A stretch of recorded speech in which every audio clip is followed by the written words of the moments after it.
20 years back ఇప్పటికి మీరు అన్నారు కదా, ఆ డిఫరెన్స్ చూస్తే what I could see as senior journalist ఏంటంటే ప్రొఫెషనలిజం బాగా తగ్గింది మేడం. ఒకప్పుడు జర్నలిజంలోకి వచ్చేవాళ్ళు చాలా కమిటెడ్గా వచ్చేవాళ్ళు, అంటే నేను జర్నలిజంలోనే రావాలి అని ఆ కమిట్మెంట్తో వచ్చేవాళ్ళు.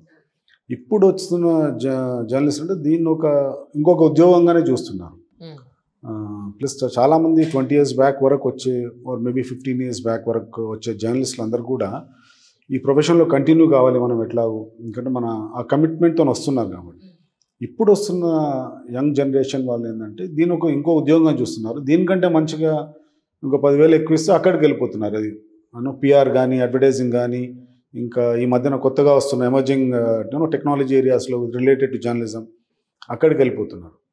సో ఐ థింక్ ఈ ప్రొఫెషన్ మీద ఆ ప్రేమ కానీ ఆ కమిట్మెంట్ లేకుండా ఉంటే ఆబ్వియస్గా మీరు అన్నట్టు స్టాండర్డ్స్ డిఫరెంట్గా తగ్గుతాయి.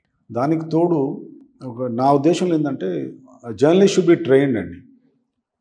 ట్రైన్ ప్రాపర్గా ఒక యూనివర్సిటీ నుంచి ఒక డిగ్రీయో లేకపోతే ఏదైనా జర్నలిజం స్కూల్ నుంచి ఒక 1 year కోర్స్ కానీ చేస్తే వాళ్ళు ఫైన్ ట్యూన్ చేస్తారు. ఇంకా మనకు జర్నలిజంలో ఇప్పుడు నేను ఉస్మానియా యూనివర్సిటీ నుంచి జర్నలిజం చేశాను, masters in communication and journalism.